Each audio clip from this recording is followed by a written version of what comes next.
Stone Cold Prose, building better words. Some nights I think things are going to hell, and other nights I know it's just me. Maybe I've reached a time in my life when I have to think what the hell I'm going to do. Hide under the blanket, or get up and join the war again. That's a quote from one of my favorite shows, Da Vinci's Inquest.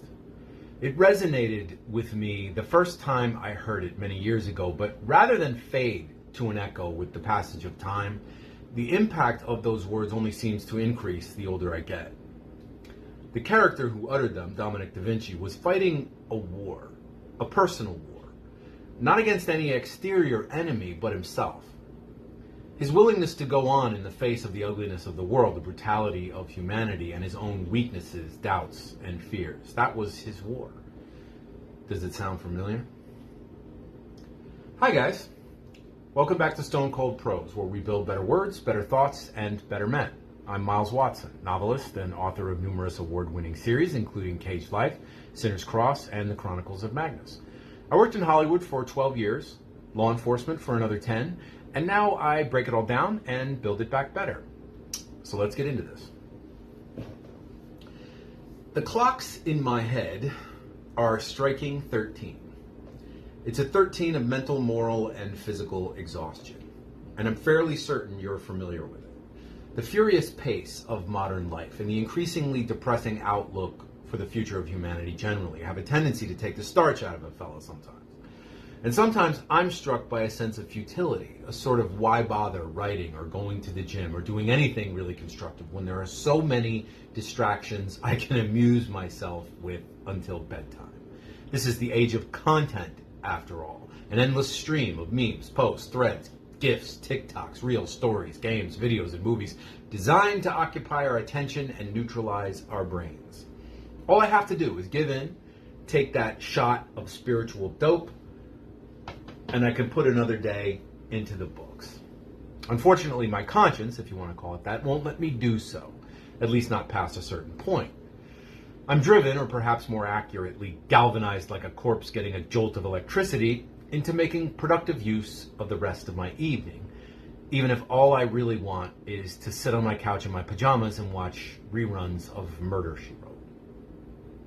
Like most writers, I have a day job. Unlike most writers, my day job actually matters. I'm an advocate for victims of crime. I'm not granted the luxury of placing myself on cruise control, although God knows there are days that I want to.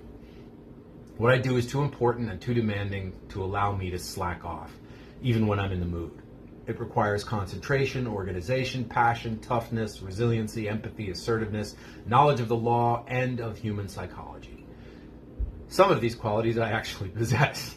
The rest I fake, convincingly, or not so convincingly, depending on what day it is and how much coffee I've consumed and how much Irish whiskey I drank the night before.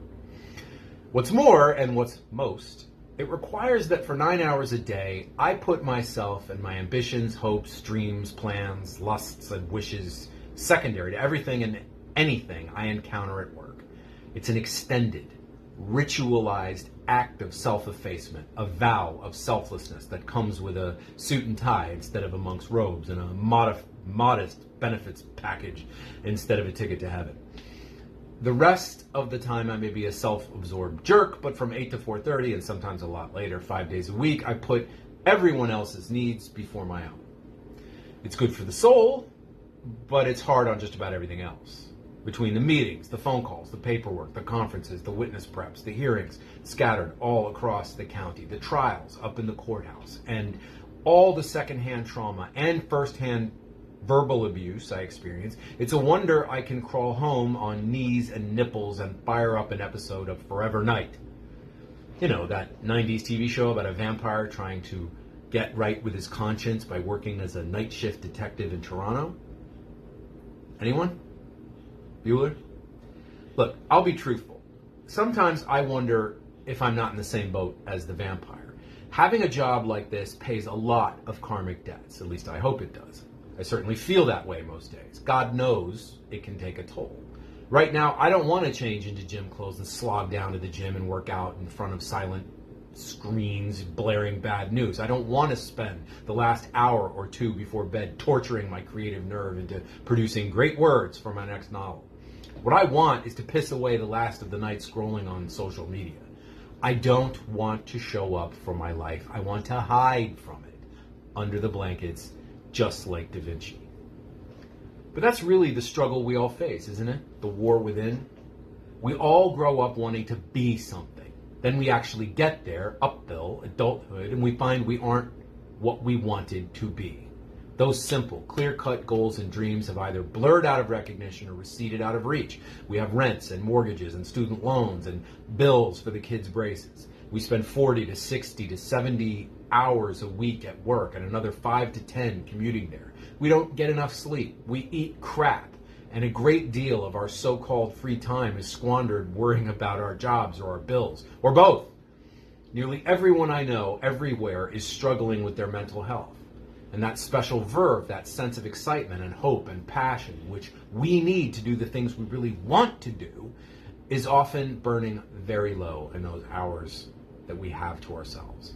Otherwise, it's just absent entirely. And then comes the choice. Do we give in to defeatism, hide behind the pitiful but useful excuse that we've grown up and no longer need to pursue our dreams, our hobbies, the things that make us truly fulfilled and happy? Or do we force ourselves into action even though we'd rather hide under the blanket? Even though we'd like to spend the next 40 years Netflixing and chilling? I'd like to paint myself as a smug success story, or more cheerily, an inspiration. A guy who knows how to walk the line between the obligations I have to the needs of reality and those I have to my own soul. Someone who can hold down a full-time job and still chase his dreams. And I confess I like to think of myself that way. Indeed, I'll also confess that my ego purrs when people ask me how I keep myself inspired in the face of endless discouragements. It makes me seem tough and manly, someone who never quit, someone cut from heart or stone, a badass. But it isn't true. I just happen to live by a philosophy that never lets me down. I thought long and hard about how I was going to explain it to you before I realized others had explained it better than I ever could before I had even known of its existence. So here it is in a single conversation between antagonists written by Tim Minear in 2001 on an episode of the show Angel. Angel says to the bad guy, "You're not going to win." And the bad guy, Holland, says, "Well, no, of course we aren't. We have no intention of doing anything so prosaic as winning." Angel then says, "Then why? Why fight?" And Holland says, "That's really the question you should be asking yourself, isn't it? See, for us, there is no fight, which is why winning doesn't enter into it." That's it. Right there.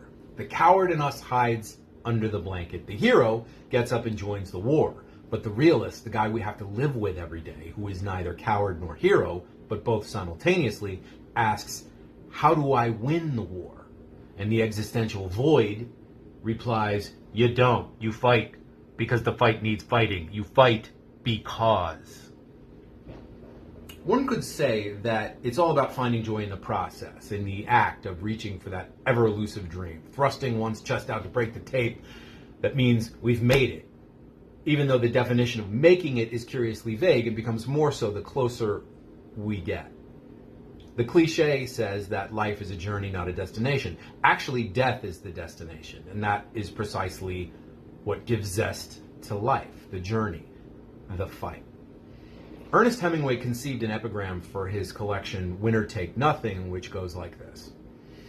"Unlike all other forms of lute or combat, the conditions are that the winner shall take nothing. Neither his ease nor his pleasure nor any notion of glory, nor if he win far enough shall there be any reward within himself." Read literally, this is terribly grim stuff, full of existential woe. But like a lot of Hemingway's better work, it's very deep water if you care to go sounding in it. I'm reminded of something I read in a thread on this subject a few years ago. I wrote some of it down by hand, and it goes something like this. "What's important is that man fights, not what he wins. The prize is that the man is alive and has the ability to fight and to show what he's capable of. The winning is in that he suffers and does not give up, showing he's stronger than the pain. People are in this world to fight. The only true sense of life is this fight. All other is transient and futile. Victory is to know you get nothing in the end and fight anyway. The winners are those who fight for the fight and fight fair and self-deniably. The winners are fighting knowing they will lose everything. The winner overcomes himself, frees himself of everything, and having only his courage and faith, he is ready to do the impossible, to sacrifice himself, even to receive greater pains. But in that way, he's winning. In that way, he is victorious. In that way, he cannot be defeated. The fact of the matter is that the war, the one we face internally, daily, is not a war we can win. Hemingway was right about that. And the quotation of the fictional cop-turned-coroner Dominic Da Vinci, with which I began this broadcast, does not even imply that it's winnable. It does state that there is a choice: participate or hide under the blanket. I choose to participate. Usually. Mostly. Today, I participate. I fight. And sometimes keep the blanket handy. Folks, if you enjoyed today's video, please remember to like, subscribe, comment, hit the notification bell, and remember to check out my books on Amazon. The link is in the description if I remember to put it there. I drop scripted content every Friday at 3 p.m., shorts every day, and unscripted rambles whenever rage moves me to do so. I'll see you next time, and until then, stay cold.